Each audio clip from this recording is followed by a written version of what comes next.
കഴിഞ്ഞിരിക്കുകയാണ്. ഇനി വീണ്ടും ഒരു കീർത്തനം കൂടെ നമ്മൾ ചൊല്ലാൻ പോവാണ്. സങ്കീർത്തനം 23, സാംസ് 23.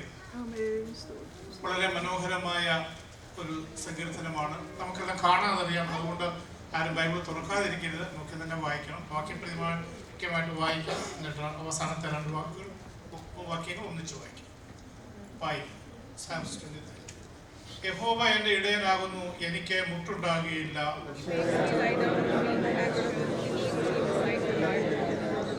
എന്റെ പ്രാണനെ അവൻ തണുപ്പിക്കുന്നു, തിരുനാമ നിമിത്തം എന്നെ നീതിപാതകളിൽ നടത്തുന്നു.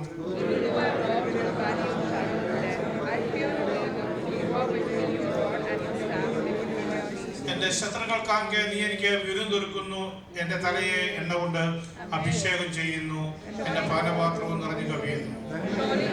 ആയുഷ്കാലമൊക്കെ പിന്തുടരും, എന്നെ കൂടെ ആലയത്തിൽ ദീർഘകാലം വസിക്കും.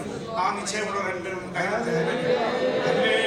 യഹോവയുടെ ആലയത്തിൽ ദീർഘകാലം വസിക്കും. പ്രിയമുള്ളവരെ, വളരെ ചുരുങ്ങിയ സമയം മാത്രമേ ഉള്ളൂ. നിങ്ങൾ വിചാരിക്കൊരു പഴയ സങ്കീർത്തന കൊച്ചു സങ്കീർത്തനം അറിയാവുന്നത്. ഞാൻ നോക്കിയപ്പോൾ ഇതിനകത്തുനിന്ന് ഒരു 5-6 മണിക്കൂർ, ഓരോ വാക്യം 1 മണിക്കൂർ വെച്ച് പ്രസംഗിക്കാനുണ്ട്. നമ്മൾ ആ തുടങ്ങുന്നത് തന്നെ യഹോവ എൻ്റെ ഇടയനാകുന്നു. ദാവീദ് പറഞ്ഞിരിക്കുകയാണ്, വളരെ സന്തോഷത്തോടെ പറഞ്ഞിരിക്കുകയാണ്. എല്ലാവർക്കും അവരവരുടെ ഇടയനെ അറിയാം. നമുക്കറിയാം, ഇടയനെ നമ്മൾ അടുത്തറിയണം, ഇടയന്റെ പരിപാലനത്തിലായിരിക്കണം. ദാവീദ് പറയുന്നതാണ് യഹോവ എൻ്റെ ഇടയനാകുന്നു. അതിന് ചിലപ്പോൾ പിന്നോട്ട് ചില കാര്യങ്ങളും കഥകളും ഒക്കെ ഉണ്ട്. അത് വർണ്ണിക്കുവാൻ എനിക്ക് സമയമില്ല. ആ ഇടയനെ നമ്മളെല്ലാം നമ്മളെ ഇടയന്മാരെ എങ്ങനെയാണ് കാണുന്നത്? ചിലർ ഇടയന്മാരെ കാണുന്ന കുഴപ്പമില്ലെന്ന് ഞാനിതൊക്കെ കേട്ടിട്ടുണ്ട്, ആ കുഴപ്പമില്ല, ഭാഷ ഇങ്ങനെ പറയുകയൊക്കെ ചെയ്യും, അങ്ങനെയാണെന്നുള്ള ആ രീതിയിൽ ഇടയന്മാരെ കാണുന്നവരുണ്ട്. ഇടയന്മാരെ രാജാക്കന്മാരെ പോലെ കരുതിയാൽ നിങ്ങൾ ആ രാജാവിന്റെ മന്ത്രിയാണ്. ഇടയനെ ഒരു പിതാവിനെ പോലെ കരുതിയാൽ നിങ്ങൾ ആ പിതാവിന്റെ മകനായി തീരും. നിങ്ങൾ ഇടയനെ ഒരു മാസ്റ്ററായി കരുതിയാൽ, യജമാനായി കരുതിയാൽ ആ യജമാനന്റെ ദാസനാകും നിങ്ങൾ. അതേ ഇടയനെ നാം ഏത് വിധത്തിൽ നമ്മൾ അംഗീകരിക്കുന്നു, സ്നേഹിക്കുന്നു എന്നുള്ള അനുസരിച്ചാണ് ആടും ഇടയനുമായിട്ടുള്ള ബന്ധം. ഇത് ലോകത്തിൽ ആടും ഇടയനുമായിട്ടുള്ള ബന്ധം ഇത് കാരണം ഈ ഒരു ആടെന്ന് പറയുന്ന ജീവി ചൂട് രാജ്യത്തുണ്ട്, തണുപ്പ് രാജ്യങ്ങളുണ്ട്, ലോകത്തിലെല്ലായിടും ഉള്ളതുകൊണ്ട് യഥാർത്ഥ എല്ലാ ഉപമകളിലും ഏറ്റവും ചെറുതും പരസ്യമായി എല്ലാവർക്കും അറിയാവുന്ന കാര്യങ്ങളാണ് ഈ ആട്, മീൻ, ഇങ്ങനെയൊക്കെയുള്ള വസ്തുക്കളെയാണ് ദൈവം തിരഞ്ഞെടുത്തിരിക്കുന്നത്. ഈ സങ്കീർത്തനത്തിന്റെ 6 വാക്യങ്ങൾ ഈ 2 വാക്യങ്ങളായിട്ട് 3 ഭാഗമായിട്ട് ഇതിനെ തിരിച്ചിട്ടുണ്ട്. അതിന്റെ 1ഉം 2ഉം വാക്യങ്ങൾ ആടും ഇടയനുമായിട്ടുള്ള ബന്ധത്തെ പ്രതിപാദിക്കുന്നതാണ്.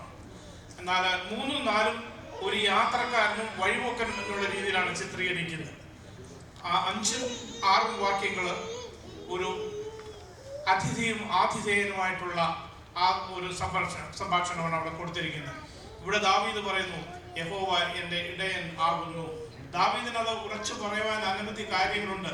താൻ വന്ന വഴികൾ, വീട്ടിലെ ഏറ്റവും ഇളയ മകനായിരുന്നു, എല്ലാവരും തഴഞ്ഞ് കാടിന്റെ ഉൾമേടുകളിലൊക്കെയും പോയി ആടുകളെ തീറ്റി ജീവിതം കഴിച്ച ആ ഒരു വ്യക്തി ജീവിതത്തെ രാജാവായ ഒരു സന്നിധിയിൽ ആ രാജപദവിയിലേക്ക് കയറ്റിയപ്പോൾ അവന് പണ്ട് കഴിഞ്ഞ ദിവസം ഒരു പാസ്റ്റർ പറഞ്ഞു, അവനൊരു പുച്ഛം പിരിവായില്ല. പ്രിയമുള്ളവരെ, അവൻ ദൈവത്തെ സ്തുതിക്കുവാനും ചെയ്ത നന്മകൾക്കൊത്തവണ്ണം നന്ദി പറയാനും തുടങ്ങി. Lord is my shepherd. അത് ഒരു റിലേഷനാണ്, ഒരു കടുത്ത ബന്ധമാണ്. ആ ബന്ധത്തിൽ നിന്നും അദ്ദേഹത്തെ മാറ്റിമറിക്കുവാൻ ഒന്നിനും സാധ്യമല്ല. I shall not want. എനിക്കാണ് ഒരു കുറവ് എനിക്ക് വരുന്നില്ല. Because all the supply is coming from the heaven. So I don't want to fear or I want to anxiety for anything. സ്വസ്ഥതയുള്ള വെള്ളത്തിനരിയിലേക്ക് അവൻ എന്നെ നടത്തുന്നു. പ്രിയമുള്ളവര്, സ്വസ്ഥതയുള്ള വെള്ളം മാത്രം കൊടുക്കുന്നു. നമ്മുടെ നാട്ടിലൊക്കെ ഈ കാട് കൊടുത്താൽ, ഇളക്കി കൊടുത്താൽ ഓളം തീരുന്നവരെ ഈ ആട് അവിടെ വെയിറ്റ് ചെയ്യും. നിങ്ങൾ ശ്രദ്ധിച്ചിട്ടുണ്ടോ അറിയുന്നില്ല. അപ്പോൾ സ്വസ്ഥതയുള്ള വെള്ളത്തിനരിയിലേക്ക് അവൻ നമ്മളെ നടത്തുന്നത് റെസ്റ്റിന് വേണ്ടിയാണ്. പ്രിയമുള്ളവരെ, എൻ്റെ പ്രാണനെ അവൻ തണുപ്പിക്കുന്നു. പ്രാണനെ തണുപ്പിക്കുക എന്ന് പറയുമ്പോൾ ചൂടുള്ള സാധനം മാത്രം തണുപ്പിച്ചാൽ മതിയല്ലോ.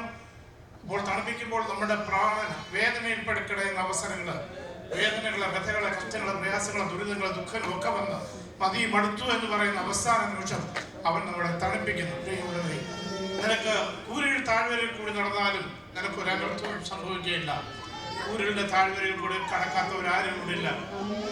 മരണത്തിന്റെ പാർശ്വങ്ങൾ, മരണത്തെ മുഖാമുഖം കണ്ടവരാണ് നമ്മളിൽ പലരും. എന്നാൽ ദൈവം ഓരോ ദിവസം കൂടെ നീട്ടി തന്റെ ഈ ഒരു വർഷം കൂടെ നിൽക്കട്ടെ, ബലം കായ്ക്കുമെന്ന് വിചാരിച്ച് നമ്മളെ ഓരോരുത്തരെയും വെട്ടാതെ നിൽക്കുകയാണ്. നിനക്ക് ഒരു അനർത്ഥവും ഭവിക്കില്ല. കാരണം because he is keeping in his hand in his wings. അവൻ്റെ ചിറകിനടിയിൽ നമ്മളെ മറച്ചു വെച്ചിരിക്കുകയാണ്. ശത്രുവിനെ നമ്മളെ തൊടുവാൻ കഴിയില്ല. Praise the Lord. നീ അവനോട് പറ്റിയിരിക്കുകയാണ്, നീ അവനോട് കൂടെ ഇരിക്കുന്നു. അത് നിന്റെ വടിയും കോലും നിന്നെ ആശ്വസിക്കുന്നു. അത് നമ്മുടെ വിശ്വാസവും കരുണയും ഒക്കെയാണ്. ആ ഒടുവിൽ പറയുന്നു, അവൻ്റെ ആലയത്തിൽ ദീർഘകാലം വസിക്കും. ദൈവമക്കളെ, നമ്മുടെ എല്ലാവരുടെയും ആത്യന്തികമായ ലക്ഷ്യം, ഈ യാത്രയുടെ ഒക്കെ ലക്ഷ്യം ആത്യന്തികമായിട്ടുള്ളത് ആലയത്തിൽ അവനോട് കൂടെ നിത്യതയിൽ വസിക്കുക എന്നുള്ള ഒരു കാഴ്ചപ്പാടാണ്. അപ്പോൾ ഈ ആടും ഇടയനുമായിട്ടുള്ള ബന്ധം കീപ്പ് ചെയ്യണമെങ്കിൽ പ്രിയമുള്ളവരെ, ഇസ്രായേൽ നമ്മുടെ ഉൽപ്പത്തി 49:27 ഒരു ഇടയനെ കുറിച്ചാണ്. ഇസ്രായേലിന്റെ പാറയാകുന്ന ഇടയൻ. സങ്കീർത്തനം 80:1 ആട്ടിൻകൂട്ടത്തെ പോലെ ജോസഫിനെ നടത്തുന്നതായ ഇസ്രായേലിന്റെ ഒരു ഇടയൻ. സഭാപ്രസംഗി 12:11 ജ്ഞാനിയുടെ വചനം സൂക്ഷിക്കുന്ന ഒരു ഇടയനെ കാണാം.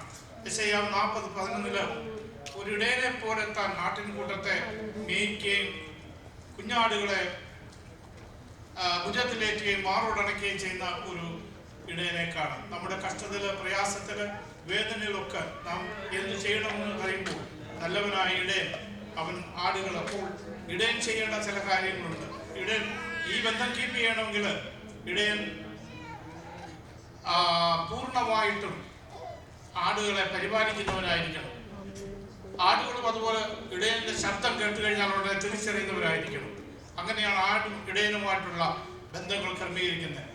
ഇടയന്റെ ആടുകൾ ആലയത്തിൽ വസിക്കണം എന്നുള്ളതാണ് ഇടയന്റെ ഏറ്റവും വലിയ ആഗ്രഹം. എൻ്റെ ആലയത്തിൽ ഞാൻ നിത്യം വസിക്കും. അതാണ് ഒരു ഇടയനെ സംബന്ധിച്ചിടത്തോളം ആടുകളിൽ നിന്ന് പ്രതീക്ഷിക്കുന്നത്. പ്രിയമുള്ളവരെ, ഈ മരുഭൂമി യാത്രയിൽ നമുക്ക് ആവശ്യമുള്ളതെല്ലാം നമ്മുടെ ഇടയനാണ് നമുക്ക് പ്രദാനം ചെയ്യുന്നത്. നമ്മുടെ പണം കൊണ്ടോ പരിപാടി കൊണ്ടോ മറ്റ് ലോക ശക്തികളുടെ അധീനതയിലോ ഒന്നും നമ്മൾ കീഴ്പ്പെട്ടു പോകാതെ ഭാരങ്ങൾ, പ്രയാസങ്ങൾ, ദുഃഖങ്ങൾ, നെടുവീർപ്പുകളൊക്കെയും വരുമ്പോൾ തൻ്റെ ക്രൂശിന്റെ ചൂടിലേക്ക്, ഈ നല്ല ഇടയന്റെ അടുക്കിലേക്ക് ഓടി വന്ന് നമ്മുടെ ജീവിതത്തിലെ സമാധാനം പ്രാപിക്കാം എന്ന് പറഞ്ഞുകൊണ്ട് വാക്കുകൾക്ക് ഞാൻ വിരാമം കൊടുക്കുന്നു.